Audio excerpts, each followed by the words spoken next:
ॐ नमो भगवते वासुदेवाय।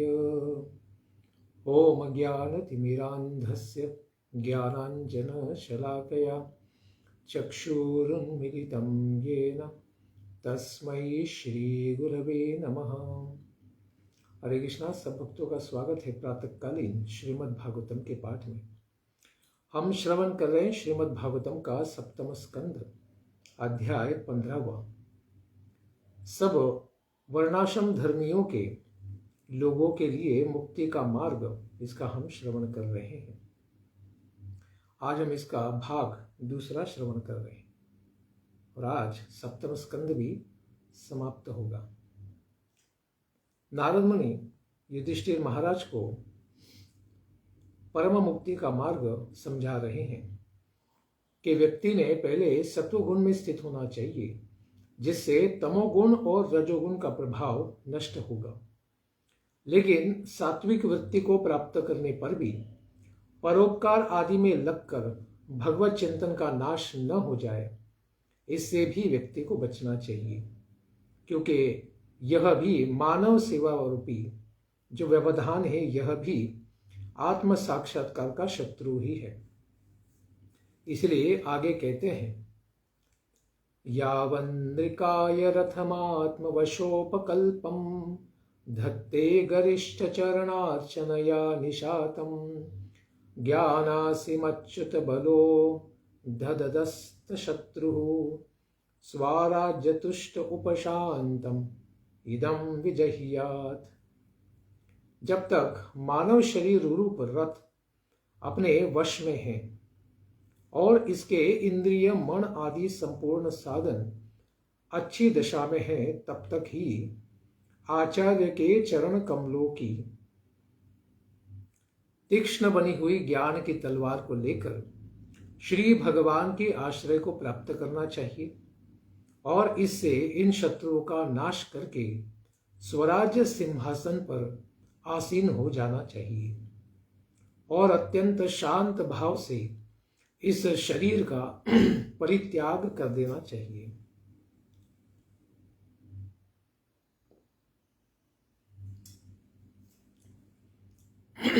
आचार्य और आचार्यों के उपदेश कोई स्वतंत्र उपदेश नहीं होते, वे भी केवल वेदों में दिए गए उपदेशों को ही दोहराते हैं।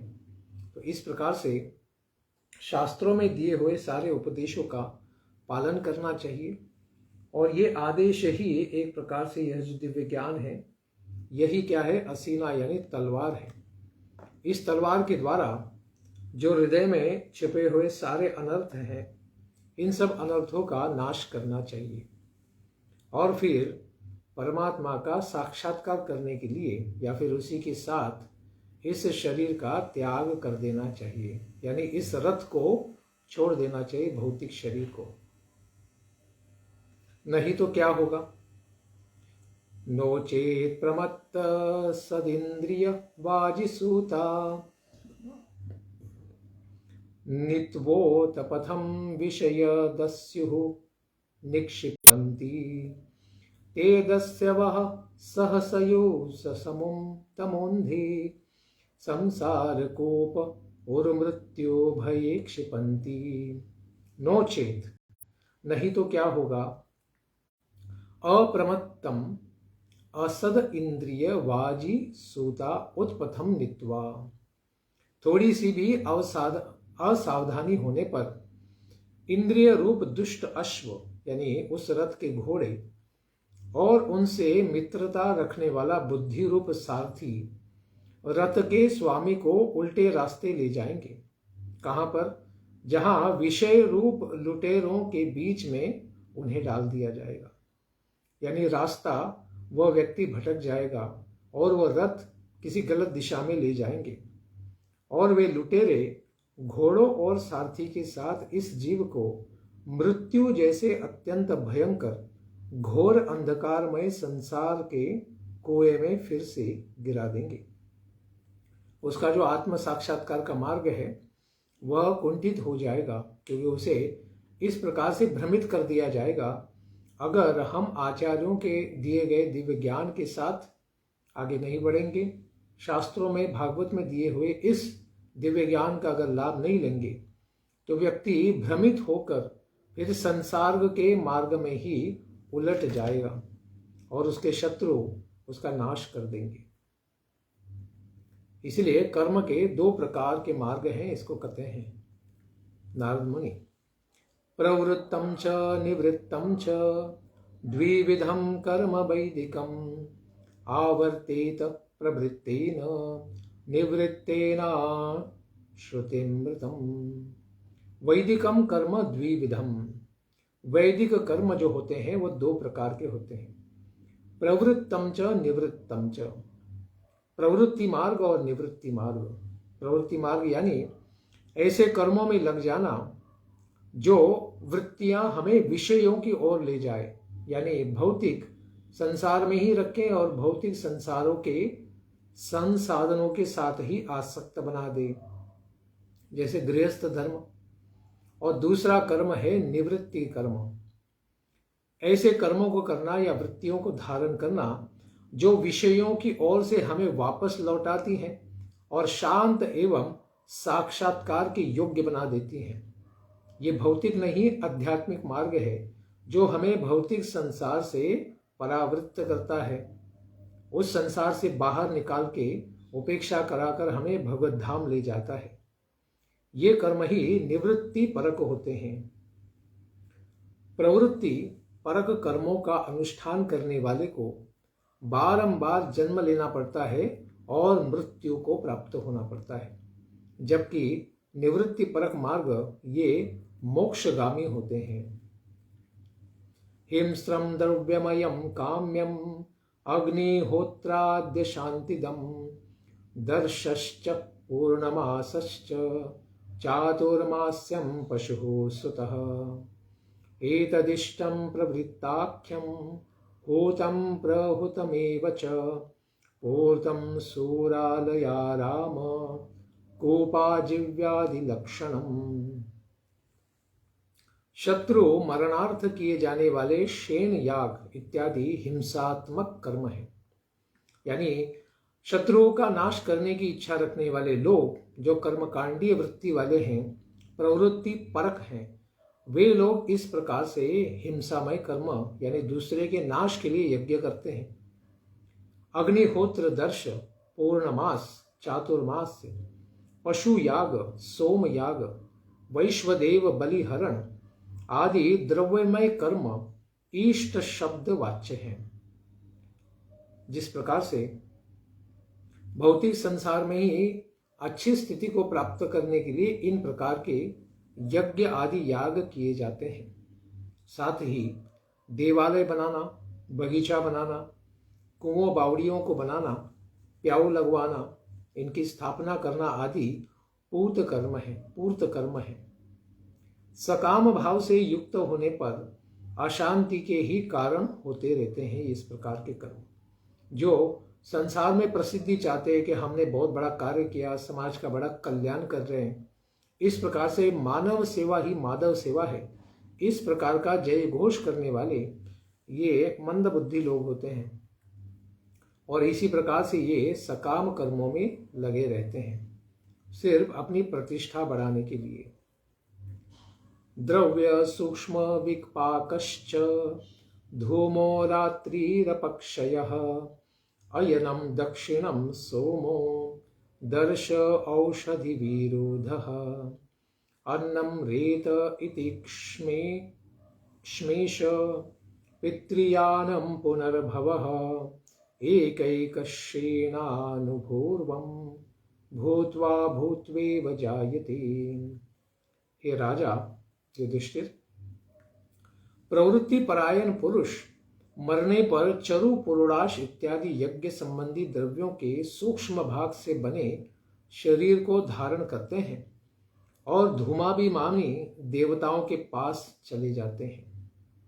वे लोग रात्रि के मार्ग से, सोम मार्ग से, चंद्रमा के मार्ग से निकलते हैं और धूम्र यानी कभी कभी धुएं के सामने उनकी मृत्यु होती है, या दक्षिणायन में या रात्रि के समय में। इस प्रकार से मृत्यु होने पर यह सोम देवता के द्वारा पुनः ये चंद्रलोक में पहुंच सकते हैं, पितृलोक में, या फिर उनका पुनर्जन्म अवश्य होगा। तदनंतर वह रात्रि, कृष्ण पक्ष और दक्षिणायन के अभिमानी देवताओं के पास जाकर फिर बाद में चंद्रलोक में पहुंचते हैं। भोग के समाप्त हो जाने पर वहां अमावस्या के चंद्रमा के समान क्षीण होकर, यानी पूरा अंधेरा होने पर, वृष्टि द्वारा क्रमशः औषधि, लता, अन्न और वीर्य होकर पितृयान मार्ग से पुनः इस संसार में ही जन्म लेते हैं। तो कहेंगे ये चंद्रमा के पास चले गए तो वापस आएंगे नहीं, तो कहते हैं ऐसा नहीं है, क्योंकि इनके पास कर्म में ही लगी हुई प्रवृत्ति लगी है, इसीलिए वहां के भोग यानी चंद्रलोक के ऊपर इनके भोग समाप्त हो जाने पर, पुण्य क्षीण हो जाने पर, अमावस्या के चंद्रमा के साथ, यानी उसी तरह से जब अमावस्या में चंद्रमा दिखता नहीं है, उसी प्रकार से एक समय आएगा जब इनके पुण्य कर्मों का फल ही शून्य हो जाएगा। तब जब स्वर्गीय देवताओं के द्वारा वर्षा की जाएगी, उस वर्षा के जल के साथ ही यह जीव नीचे गिरेंगे और यह क्या बनेंगे? औषधि बनेंगे, लता बनेंगे, अन्न बनेंगे, और इनके द्वारा फिर मनुष्य का वीर्य बनकर इस प्रकार पितृयान मार्ग से पुनः इसी संसार में जन्म लेंगे।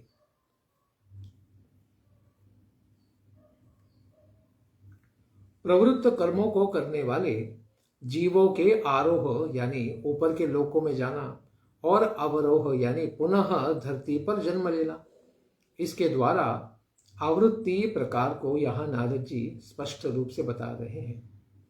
यज्ञ संबंधी चरु, पुरोडाश यानी जो खीर है, आदि द्रव्यों के सूक्ष्म परिणाम से निर्मित शरीर के माध्यम से जीव चंद्रलोक में जाता है।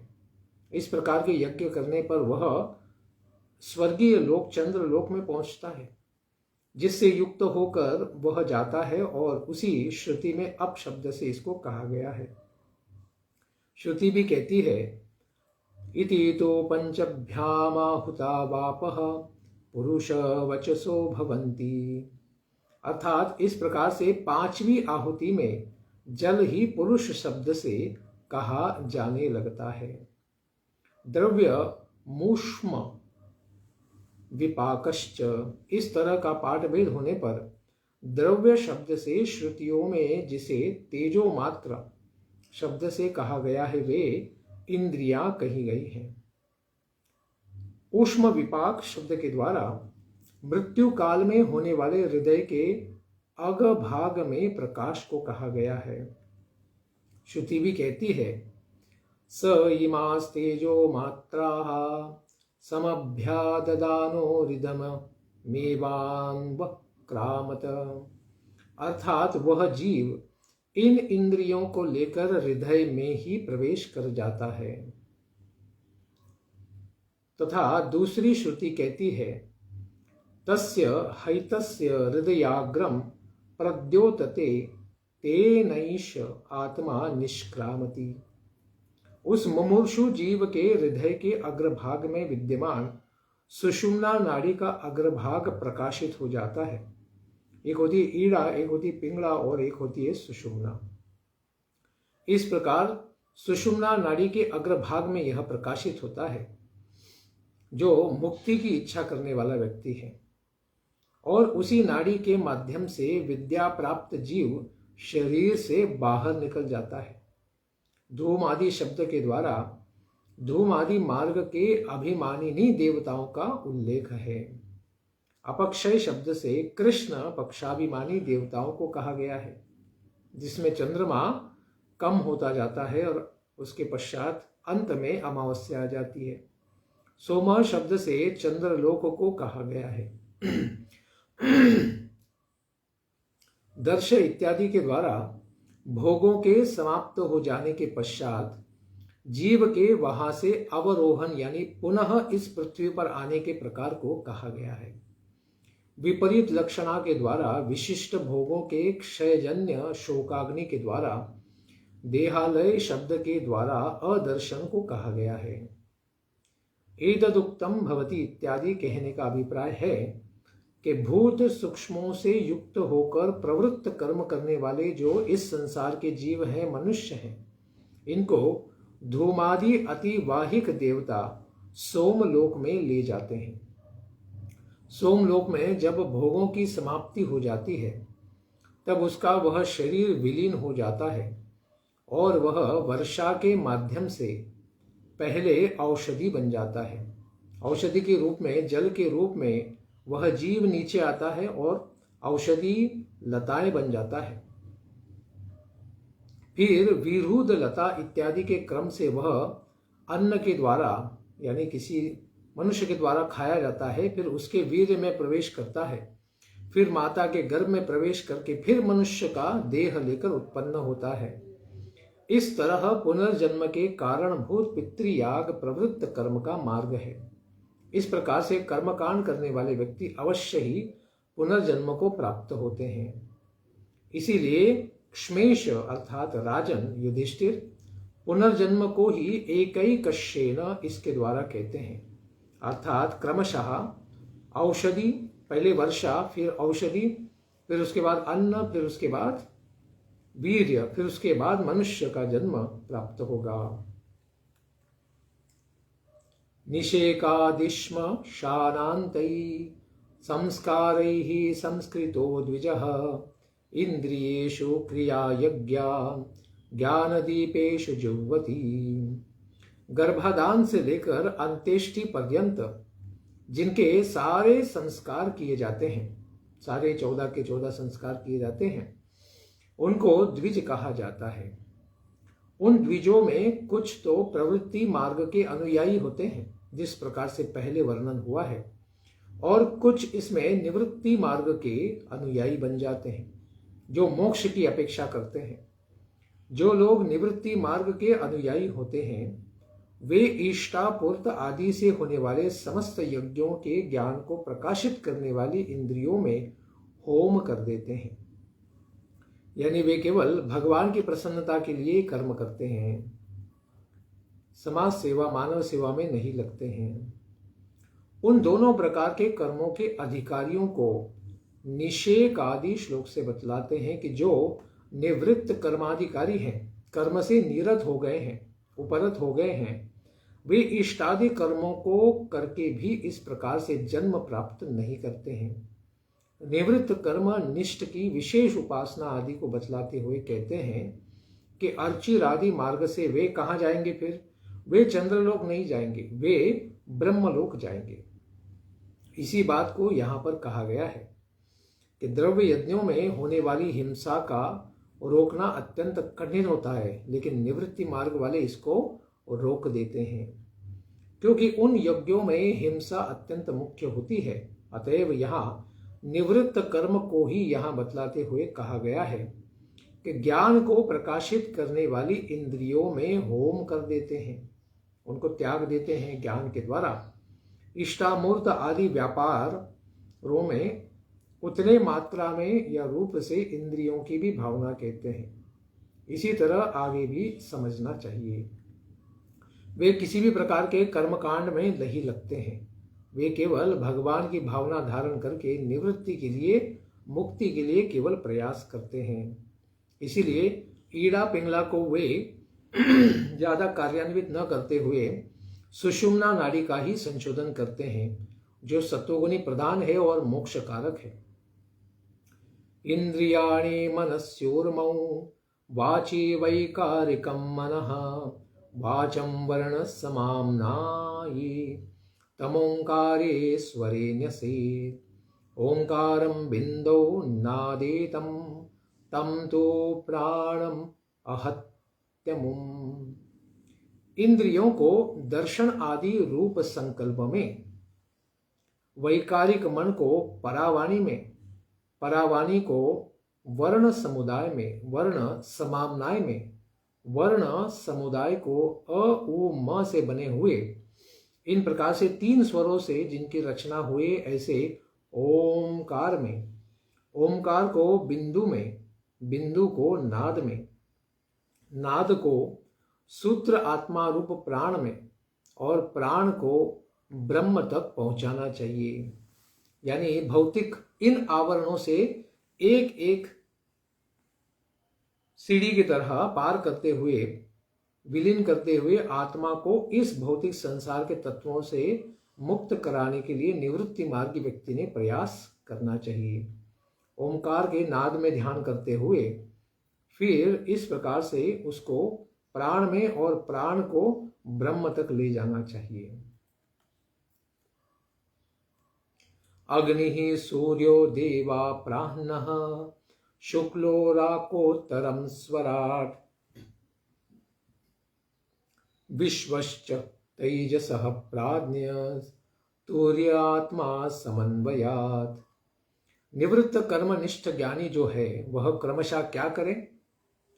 वह ज्ञानी पुरुष शरीर परित्याग करने के पश्चात सर्वप्रथम अग्नि अभिमानी देवता के पास जाए, अग्नि देवता के पास जाएगा। उसके पश्चात सूर्याभिमानी देवता के पास जाएगा, विवस्वान के पास जाएगा। फिर दीनाभिमानी देवता के पास जाएगा। फिर उसके पश्चात सायंकाल अभिमानी देवता के पास जाएगा। उसके पश्चात शुक्ल पक्षाभिमानी देवता के पास जाएगा। उसके पश्चात पूर्णिमा अभिमानी देवता के पास जाएगा। उसके पश्चात वह उत्तरायणाभिमानी देवता के पास जाएगा। उसके पश्चात वह ब्रह्मा जी के ब्रह्मलोक में जाएगा और वहां के भोग के समाप्त होने पर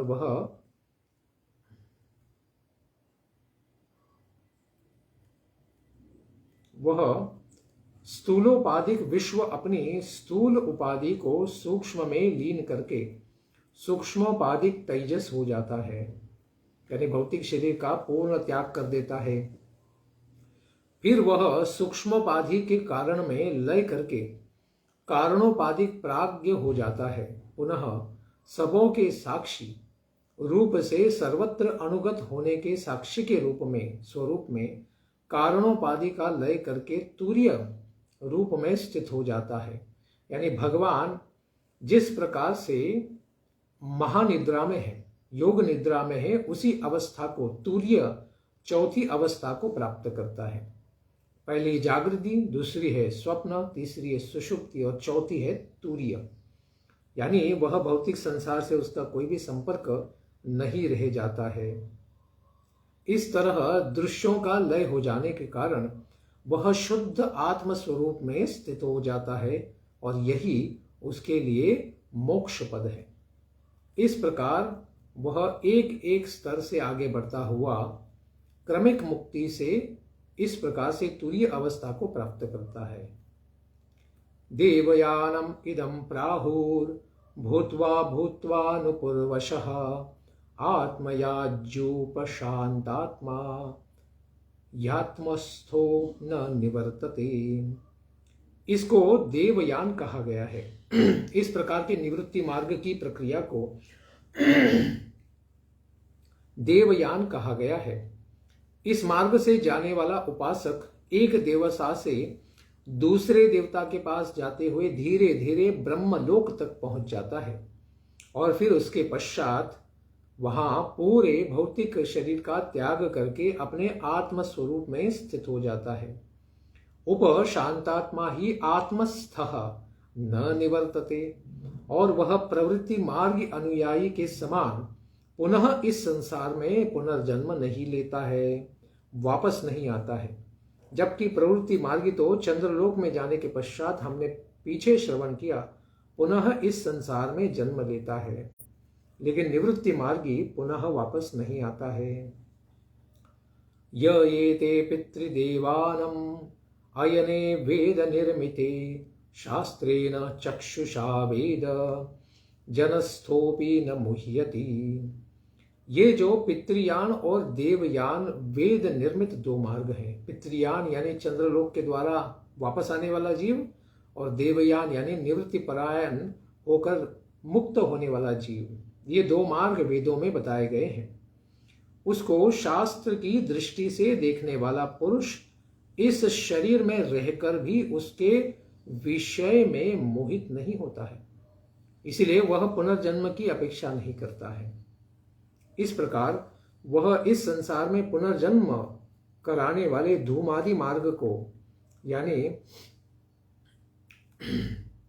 पितृयान मार्ग को स्वीकार नहीं करता है, वह देवयान को ही स्वीकार करता है। आदावन्ते जनानां सद्बहिरन्तः परावरं ज्ञानं ज्ञेयं वचो वाच्यं तमो ज्योतिस्त्वयं स्वयं। उत्पन्न होने वाले शरीरों से पहले कारण रूप से तथा इन शरीरों का अंत हो जाने पर भी अवधि रूप से जो विद्यमान रहता है, बाहर भोग्य रूप से और भीतर भोक्ता रूप से बड़े छोटे, ज्ञान और ज्ञेय रूप से वाचक और वाच्य रूप से, अंधकार और प्रकाश रूप से जो कुछ भी उपलब्ध होता है वह यह तत्ववेत्ता ही है। इसीलिए मोह उसका स्पर्श भी नहीं कर सकता है। इस प्रकार व्यक्ति जब मुक्ति की अवस्था को प्राप्त करता है तो कभी भी मोहित नहीं होता है। कोई कहेंगे उस अवस्था में जाने के बाद फिर से भ्रमित हो सकता है क्या? कहते हैं कि नहीं होगा, क्योंकि उसका शरीर और मन और बुद्धि और अहंकार के साथ संपर्क ही नहीं रहेगा, तो भ्रमित कैसे होगा? इस प्रकार से वह मुक्ति की अवस्था में विद्यमान हो जाएगा। भीतर बाहर उसके अंदर कोई भी भौतिक भोग अभी बचे ही नहीं, वह स्वयं ही प्रकाशमान हो गया है, परम ज्ञानी हो गया है। इस प्रकार से वह अज्ञान उसे पुनः स्पर्श नहीं कर सकता है। इसलिए कहते हैं आबाधितोपि याभासो यथा वस्तु तया स्मृतः दुर्घटत्वादै द्वीन्द्रियकं तद्वथर्थ विकल्पितम्। आबाधितः अपि ही आभासः, दर्पण इत्यादि में दिखने वाला प्रतिबिंब युक्ति तथा विचार के द्वारा पूर्ण रूप से बाधित होने पर भी वह वास्तविक रूप से प्रतीत होता है। उसी तरह प्रतिबिंब हमें सच्चा लगता है, लेकिन प्रतिबिंब सच्चा नहीं होता है। जो व्यक्ति उस आईने के बाहर है, मिरर के बाहर है, वह सत्य होता है। इसीलिए भ्रमित नहीं होना चाहिए कि हम कौन है। हम तो आत्मा है, लेकिन यह शरीर जो है यह क्या है? धूल से मिश्रित वह प्रतिबिंब मात्र है। उसी तरह इंद्रियों के द्वारा प्रतीत होने वाला भेद भी विचार, युक्ति और आत्मानुभव से असंभव होने के कारण वास्तविक नहीं होने पर भी सत्य के जैसा आभासी प्रतीत होता है।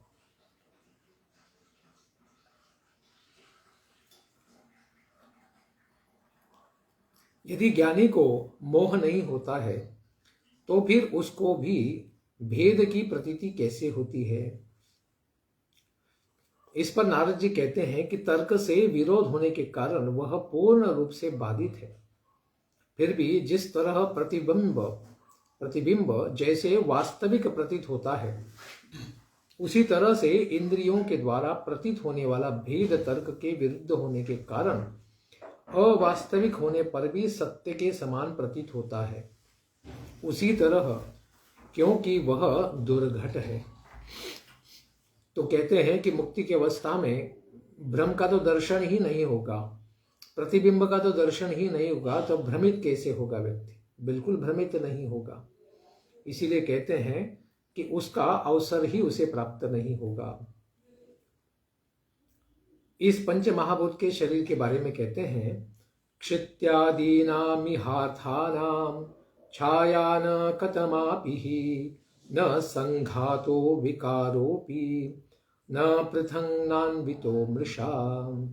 यह इस शरीर जो पृथ्वी आदि पंच महाभूते से बना है वह अभी उसी के पास है ही नहीं।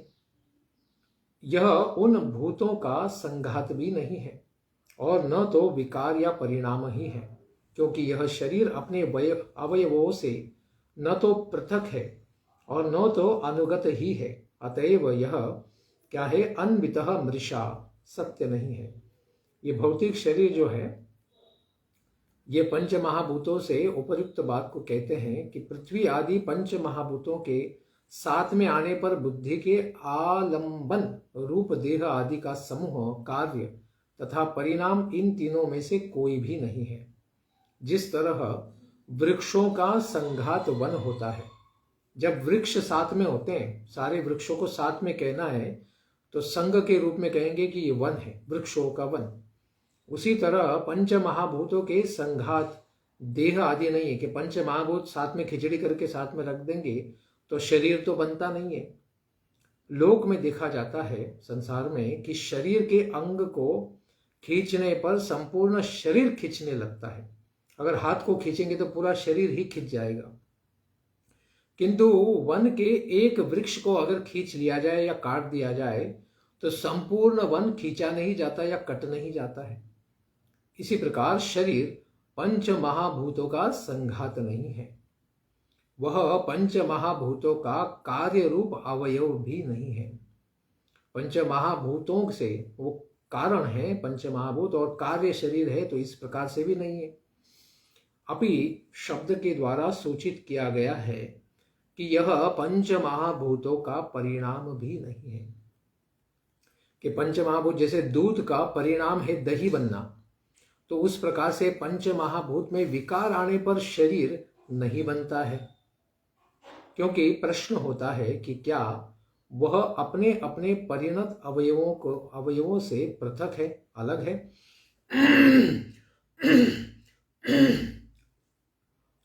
अथवा उन सबों से संबद्ध है। उसको अत्यंत पृथक नहीं माना जा सकता है और अन्वित भी नहीं माना जा सकता है। यदि अन्वित माने तो प्रश्न है कि क्या वह शरीर अपने प्रत्येक अवयव में संपूर्ण रूप से अन्वित है, अथवा अंशतः प्रथम पक्ष को मानने पर अंगुली मात्र में भी देह बुद्धि का प्रसंग होगा। दूसरा पक्ष मानने पर उस अंश को भी अंश मानने पर अनवस्था दोष होगा। अतएव यही मानना पड़ता है कि यह शरीर मिथ्या ही है, यानी अमृषा है। अमृषा नहीं, अन्वितः न अन्वितः मृषा, मृषा ही है, मिथ्या ही है। यानी इस शरीर की स्थिति किस प्रकार से बनी हुई इसको समझना अत्यंत कठिन हो जाता है। इसीलिए शरीर के बारे में पुनः कहते हैं, धातुवो वयवित्वाच्च तन्मात्रावयवैर्विना न स्युर् यः सत्यवयविन्यसन्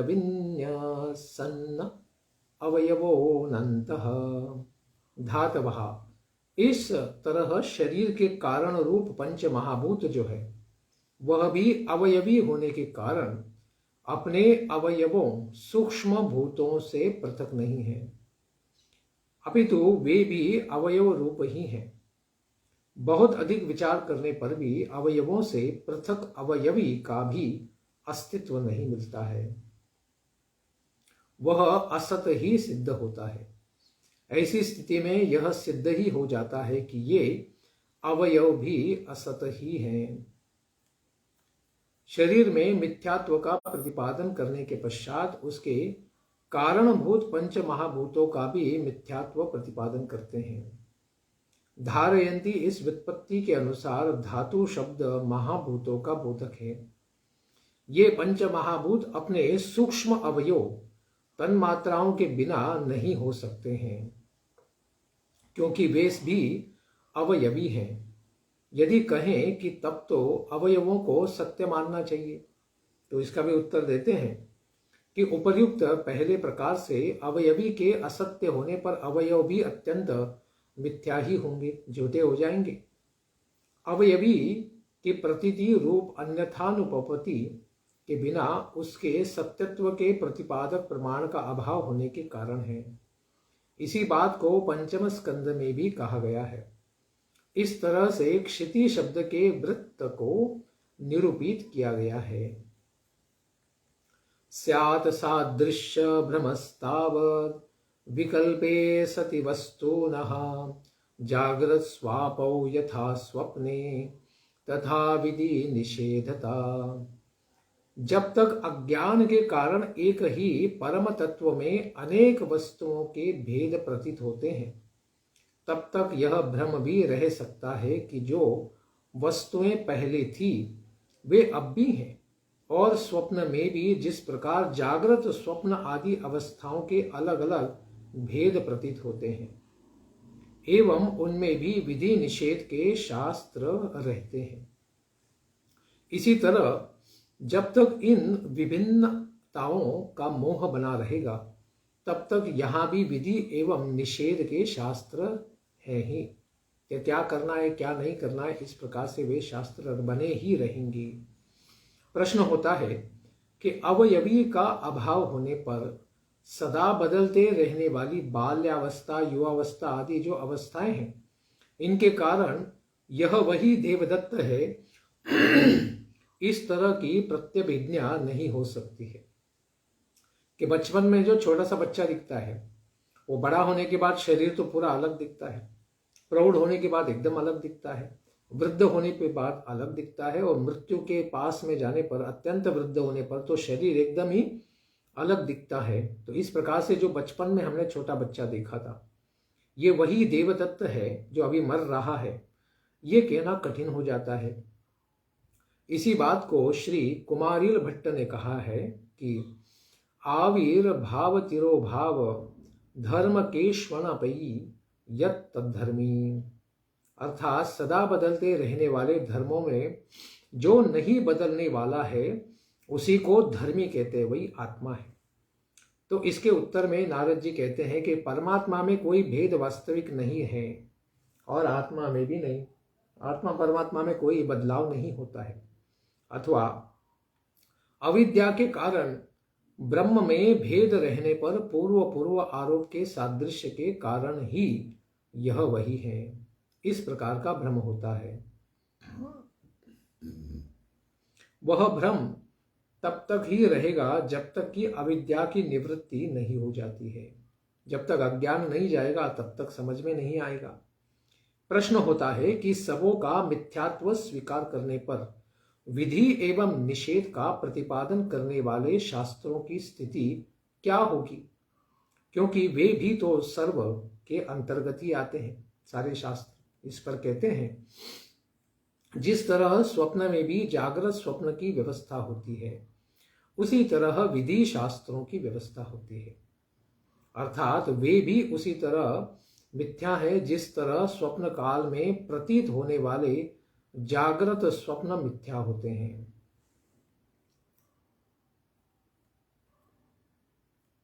आगे कहते हैं कि द्वैत अद्वैत के बारे में कहते हैं, भवाद्वैतम क्रियाद्वैतम द्रव्याद्वैतम तथात्मनः वर्तयन् स्वानुभूतेः त्रीन स्वप्नान् धुनुते मुनिः।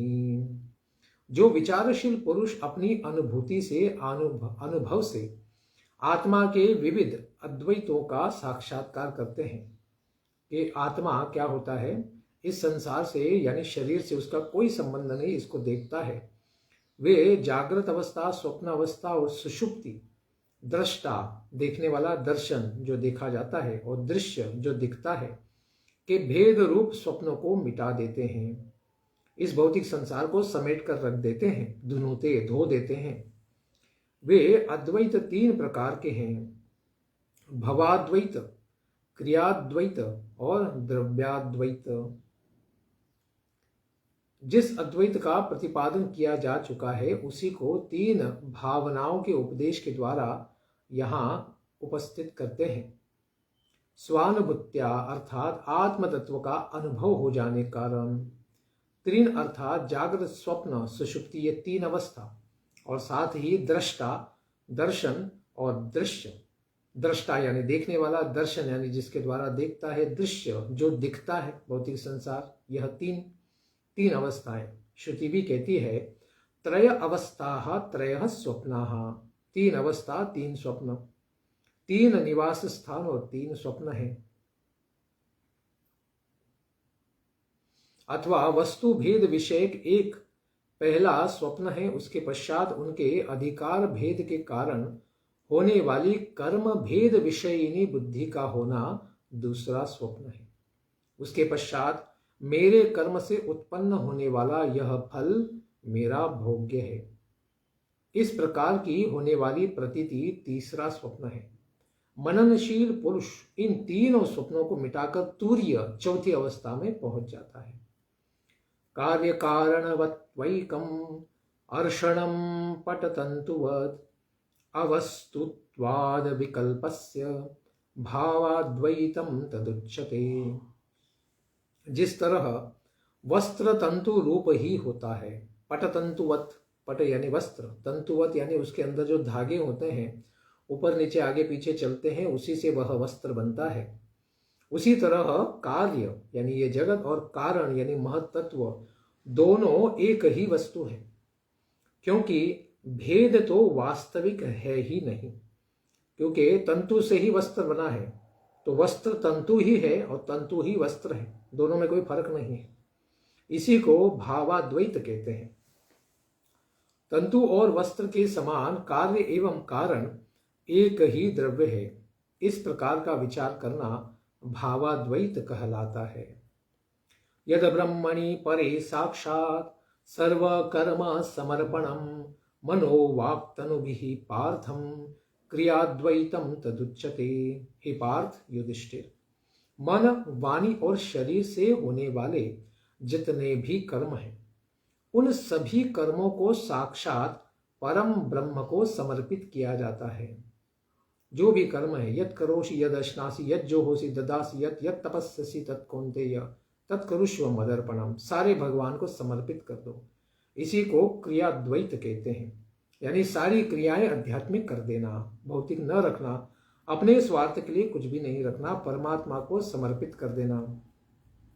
यानी मैं श्वास लेता हूं भगवान की प्रसन्नता के लिए, यानी वह श्वास लेने पर केवल ओंकार ही करता हूं, ओंकार केवल मैं भगवान के ऊपर ध्यान करने के लिए करता हूं। मैं अन्न को केवल शरीर को पालने के लिए खाता हूं और शरीर का पालन केवल भगवान की भक्ति करने के लिए करता हूं। इस प्रकार से वह क्या हो जाएगा, क्रियाद्वैत भाव हो जाएगा। आत्मजाया सुतादीनाम अन्येषां सर्वदेहिनां यत् स्वार्थ काम योरैक्यम द्रव्याद्वैतम तदुच्यते। अपनी पत्नी, पुत्र आदि तथा दूसरे समस्त प्राणियों का स्वार्थ और भोग एक ही है, इस प्रकार का विचार करना द्रव्याद्वैत कहलाता है। यानी मेरे और पराये यह भाव त्याग देना। अपना तथा पत्नी आदि का जो स्वार्थ है, भौतिक वस्तुओं के ऊपर जो स्वार्थ है एवं काम है, दोनों के शरीर आदि के पंच महाभूतकत्वम होने के कारण इन सबों के परमात्मा के होने के कारण ही अभेद का चिंतन करने से स्वार्थ एवं काम के अभेद दर्शन को ही द्रव्यादर्शन कहते हैं। यानी मेरा तेरा पराया, अब मेरा अपना पराया, ये भाव को त्याग देना और सब चीज में भगवान परमात्मा का ही दर्शन करना। इस प्रकार से अभेद दर्शन को ही क्या कहते हैं, द्रव्याद्वैत कहते हैं। भावाद्वैत हो गया, उसके बाद क्रियाद्वैत हो गया, उसके बाद द्रव्याद्वैत कहा गया। यद्यस्य वा निषिद्धं स्यात् येन यत्र यतो नृप स तेने हेत कर्माणि नरो नान्यैरणापदी। नृप, हे राजन युधिष्ठिर, जिस पुरुष के लिए जिस द्रव्य को जिस समय जिस उपाय से जिससे ग्रहण करना शास्त्र सम्मत हो, उसको उसी से अपने सभी कार्यों को संपन्न करना चाहिए। आपत्ति काल के बिना दूसरे साधनों से नहीं संपन्न करना चाहिए। इसीलिए ऊपर जो कहा गया है कि आश्रमों का धर्म, ब्रह्मचारी ने ब्रह्मचारी धर्म पालन करना चाहिए, गृहस्थ ने गृहस्थ का, वानप्रस्थ ने वानप्रस्थी का और सन्यासी ने सन्यास का ही धर्म पालन करना चाहिए। दूसरे साधनों को नहीं स्वीकार करना चाहिए। जैसे वैराग्य का ड्रामा, नाटक गृहस्थ ने करना नहीं चाहिए और ब्रह्मचारी ने स्वाध्याय को नहीं त्यागना चाहिए, वानप्रस्थी ने तपस्या को नहीं त्यागना चाहिए और सन्यासी ने वेदों का अध्ययन और आत्मा के ऊपर समाधि नहीं छोड़नी चाहिए। एतैरन्यश्च वेदोक्तैर्वर्तमानः स्वकर्मभिः गृहेप्यस्य गतिं यायात् राजंस्तद्भक्ति भांग नरः। राजन युधिष्ठिर, नारद मुनि कहते हैं, भक्ति भाग नरः, भगवान की भक्ति करने वाला मनुष्य, वेदोक्तैहि, वेदों में वर्णित इन कर्मों के अनुष्ठान से अथवा अन्य अन्य स्वकर्मों के अनुष्ठान से अपने घर में रहते हुए या अपने गुरु के पास रहते हुए भगवान श्री कृष्ण की गति को प्राप्त करता है।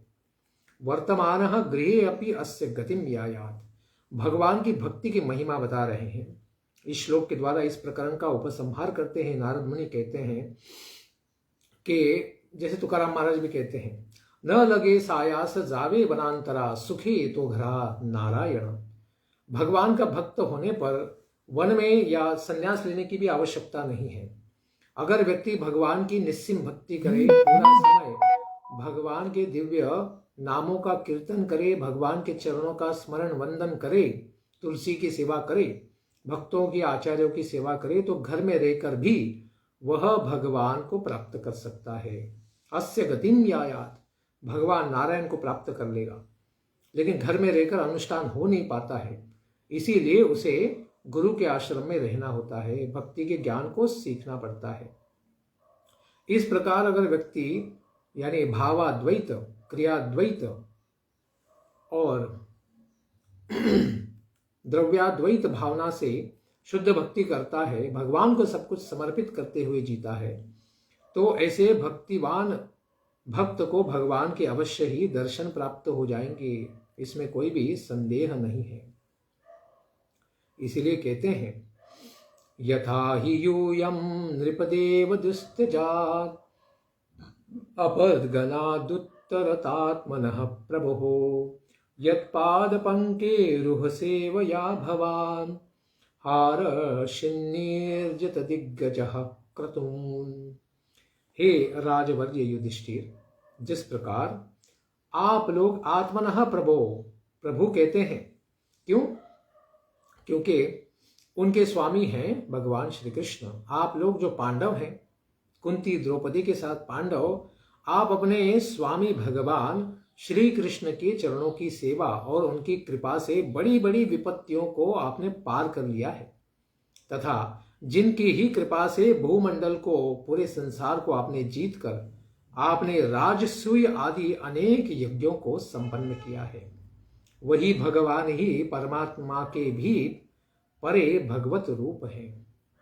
इन सारी बातों को कहते हैं कि आप अत्यंत महान हैं और इन्हीं प्रकार के तीनों भावों को रखने वाले आप भी क्या है, निवृत्ति परायण भक्त हैं। आप भी प्रवृत्ति परायण नहीं है, आप भी भगवान के भक्त हैं, क्योंकि आपने अपने जीवन का ध्येय केवल भगवान श्री कृष्ण की प्रसन्नता ही रखी है और कुछ भी नहीं। और इन्हीं के सहयोग के कारण, आशीर्वाद से आपने जीवन की सारी विपत्तियों से आप लोग बच गए हैं। भगवान ने आपको क्षण क्षण बचाया है। इस प्रकार आप अवश्य ही इस भगवान श्री कृष्ण की संसार तारक रूप कृपा से अवश्य ही इसी जन्म में संसार को पार कर जाओगे, आपका मोक्ष हो जाएगा। अहम पुरा भवम कश्चित् गंधर्व उपबर्हणः नाम्नातीते महाकल्पे गंधर्वानां सुसम्मतः। पूरा पूर्व जन्म में, अपने पूर्व जन्म के बारे में नारद मुनि कहते हैं कि पूर्व जन्म में अहम अतीते महाकल्पे में, इसके पहले के महाकल्प में यानी ब्रह्मा जी के पूर्व के पहले दिन में गंधर्वों के अत्यंत अभीष्ट उपबर्हण नामक गंधर्व था। गंधर्व के अंदर जब ब्रह्मा जी ने शाप दिया था नारद मुनि को, तब वे गंधर्व बन गए थे गंधर्व लोक में, और वे गंधर्वों के राजा रहे। इनका नाम था उपबर्हण। महापुरुषों का अपमान करने से भगवान श्री कृष्ण की सेवा व्यर्थ हो जाती है और महापुरुषों की कृपा से भगवान की सेवा सफल हो जाती है। यही बताने के लिए नारद मुनि जी अपने ही जन्म का वृत्तांत, स्वयं का उदाहरण प्रस्तुत करते हैं। इस प्रकार कहते हैं कि मैं पूर्व जन्म में उपबर्हण नामक गंधर्व था। कैसा गंधर्व था? रूपपेशल माधुर्य सौगंध्य प्रिय दर्शन स्त्रीणां प्रियतमो नित्यं मत्तस्तु पुरलंपटः। रूप, सौकुमार्य तथा सौगंध्य, उनका शरीर सुगंधी था। इसके कारण देखने में अत्यंत ही सुंदर थे। स्त्रियां उनसे बहुत प्रेम करती थी और वे सदा ही मदमत्त बना रहते थे और अत्यंत विलासी थे। पुरुलंपटः, स्त्रियों के बीच में ही दिन भर घूमते रहते थे। एक बार क्या हुआ, एकदा देव सत्रे तु गंधर्वाप्सरसां गणः उपहूता विश्वसृग्भिः हरिगाथोपगायनी। एक बार देवताओं के दिव्य सत्र में, ज्ञान के सत्र में, प्रजापतियों के द्वारा श्री भगवान की लीला का गान करने के लिए गंधर्वों अप्सराओं के साथ उनको बुलाया गया था, आमंत्रित किया गया कि आप आइए और भगवान का गुणगान कीजिए। अहम चे गायंस्तद विद्वांस त्रिभिः परिवृतो गतः ज्ञात्वा विश्वसृजस्तन्मे हेलनं शेपुरोजसा याहि त्वं शुद्रतामाशु नष्ट श्रीः कृतहेलनः। नारद मुनि ये उपवरण के रूप में जानते थे कि वह सभा सत्पुरुषों की है, फिर भी वे स्त्रियों के द्वारा घिरे हुए थे। सारी स्त्रियां उनको गोल करके बैठी थी और वहां वे लौकिक गीत गाने लग गए थे। यानी वह उस समय के मानो फिल्मी गीत माने जाएंगे, स्त्री और पुरुष के संपर्क के वाले गीत। उन गीतों को गाते हुए वहां पर उस सभा में गए और देवताओं ने देखा, खास करके इंद्र ने देखा कि यह तो देवताओं का और प्रजापति ब्रह्मा जी का भी अनादर है, अपराध है। तो उन लोगों ने मुझे अपनी शक्ति से शाप दे दिया। उपवरण गंधर्व को उन्होंने शाप दिया कि तुमने हम सबका अनादर किया है, यह सब तुमने एक सामान्य शुद्र गायक की तरह, तुम भौतिक संसार के गायक की तरह गा रहे हो, अतएव तुम्हारा सारा सौंदर्य, संपत्ति, ऐश्वर्य और उपभरण गंधर्व का पद भी नष्ट हो जाए और तुम शीघ्रातिशीघ्र पृथ्वी पर जाकर शूद्र बन जाओ। तावद्दास्यामहं जत्ने तत्रापि ब्रह्मवादिनां शुश्रूषयानुषंगेन प्राप्तोहम ब्रह्मपुत्रताम्। उस शाप के कारण ही जो पहले स्कंद में हमने कथा श्रवण की है कि वही नारद मुनि जो उपबरण के रूप में उन्हें शाप पाने पर वह दासी के पुत्र के रूप में उन्होंने शूद्र पुत्र के रूप में जन्म लिया था। उस जन्म में भी ब्रह्मवादी पुरुषों की सेवा यानी चतुष्कुमारों की सेवा करने के कारण और उनकी संगति के कारण वे ब्रह्मा जी के पुत्र बने। इस ब्रह्मा जी के दिन में जो आध्यात्मिक जन्म हुआ, उनका सारा भव बंधनों से मुक्ति होकर आध्यात्मिक शरीर उन्हें प्राप्त हो गया। इस प्रकार भगवान की भक्ति अत्यंत महान है। महापुरुषों की, भगवान के भक्तों की सेवा करने से व्यक्ति मोक्ष को अवश्य ही प्राप्त कर लेता है। इसीलिए वे कहते हैं, धर्मस्ते गृहमेधियो वर्णितः पापनाशनः गृहस्थो येन पदवीं अंजसा न्यासिनामियात् ते पापनाशनः। इस तरह मैंने पापों का विनाश करने वाले गृहस्थों के धर्म को सुनाया। उसका पालन करने वाला गृहस्थ भी मृत्यु के पश्चात उस लोक में जाता है जिस लोक में सन्यासी लोग भी जाते हैं, यानी वह सत्य लोक में प्रवेश कर सकता है। ब्रह्मा जी के पास जाकर वहां भक्ति करने के पश्चात वह भी मुक्ति पद को प्राप्त कर सकता है। लेकिन उसके लिए जन्म भर भगवान के चरणों में समर्पित भक्ति भाव से भजन पूजन करते हुए, भगवान को समर्पित रहते हुए भक्ति करनी पड़ेगी। यूयं नृलोके बत भूरि भागा लोकं पुनाना मुनयोभियन्ति येषां गृहाणा वसतीति साक्षात् गूढ़ं परम ब्रह्म मनुष्यलिंगम। निश्चित रूप से आप लोग पांडवजन इस मनुष्य लोक में अत्यधिक भाग्यवान है। नृलोके भूरि भागः येषां गृहान लोकम पुनाना मुनयो भियन्ति। क्योंकि आप लोग इतने महान हैं कि आपके घर संसार को पवित्र बना देने वाले मुनिजन चारों ओर इसलिए आते हैं कि आप लोगों के घर में मनुष्य शरीरधारी परम ब्रह्म गूढ़म आवसती, साक्षात पर ब्रह्म भगवान श्री कृष्ण छिप कर निवास करते हैं, आपके आसपास ही घूमते हैं। आप लोग वनवास में चले जाते हैं तो आपके साथ वे घूमते रहते हैं। इसीलिए उनके दर्शन के लिए 80,000 मुनिगण आपके साथ ही विचरण करते रहते हैं। इतने आप महान हैं। स वा अयम ब्रह्म महत् विमृग्यम कैवल्य निर्वाण सुखानुभूति प्रिय सुहृद्वे खलु मातुलेय आत्मार्हणीयो विधिकृत गुरुश्च। वे वही ब्रह्म हैं जिनका बड़े बड़े महापुरुष अन्वेषण किया करते, ढूंढते रहते हैं हृदय के अंदर, जो माया के लेश से सर्वथा मुक्त है, परम शांत परम आनंद अनुभव मात्र स्वरूप है। वे ही तुम्हारे प्रिय मित्र, हितैषी, ममेरे भाई, पूज्य आज्ञाकारी गुरु तथा आत्मा श्री कृष्ण है। इस प्रकार अत्यंत भगवान क्या हैं? वे ही अग्र पूजा के क्या है? सही पात्र व्यक्ति हैं। इसको यहां पर नारद मुनि पुनः पुनः कहते हैं। और इनकी पूजा और कौन करते हैं? न यस्य साक्षात् भगवत पद्मजादिभिः रूपम धियो वस्तुतयोपवर्णितं मौनेन भक्त्योपशमेन पूजितः प्रसीदतामेष स सात्वतां पतिः। साक्षात शंकर जी, ब्रह्मा जी आदि मैं भी, नारद मुनि कहते मैं भी अपनी सारी बुद्धि लगाकर ये भगवान ऐसा ही इस तरह से निरूपण नहीं कर सकते हैं कि भगवान ने ऐसा इसलिए किया, वैसा इसलिए किया, भगवान इसलिए अभी ये कार्य करेंगे, यह हम ठीक ठीक से नहीं बता सकते। वे भक्तवत्सल भगवान मेरे मौन भक्ति और संयम के द्वारा पूजित होकर हम सब पर प्रसन्न हो। पूजितः प्रसीदताम, वो भगवान क्या करे? कृपा करके हम सब के ऊपर प्रसन्न हो।